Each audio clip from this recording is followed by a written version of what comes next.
সারাদিন কোথায় ছিলে? কোথায় ছিলাম মানে? অফিসে ফোন করেছিলাম, বললো সারাদিন অফিসে ছিলে না। একটু অন্য কাজে ব্যস্ত ছিলাম। অন্য কাজটা কি জানতে পারি? কৈফিয়ত চাইছো? স্ত্রী হিসেবে এইটুকু জানার অধিকার কি আমার নেই? এতদিন তো জানতে চাওনি, আজ কেন জানতে চাইছো?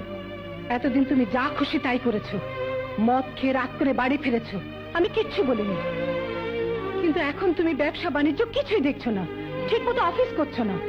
একটা থার্ড ক্লাস অর্থলোভী ম্যানেজার হাতে সবকিছু তুলে দিয়ে নিজে সর্বনাশ ডেকে আনবে, এ আমি কিছুতেই হতে দেব না।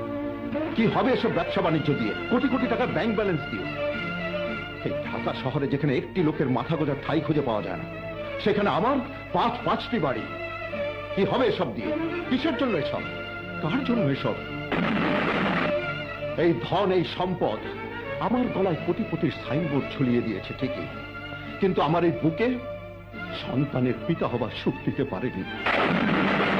এই যন্ত্রণা যে আমাকে প্রতিনিয়ত কুড়ে কুড়ে খায়, তাকে তুমি বোঝো না? বুঝি, আর বুঝি বলেই দিনের পর দিন তোমার সব অবহেলা মুখ বুঝে সহ্য করেছি। কিন্তু আর না, তুমি যদি মনে করো আমাদের সন্তান না হওয়ার জন্য আমি দায়ী, তাহলে তাহলে তোমার পথ থেকে আমি সরে দাঁড়াচ্ছি। তুমি তুমি আরেকটা বিয়ে করো। যে সুখ আমি তোমাকে দিতে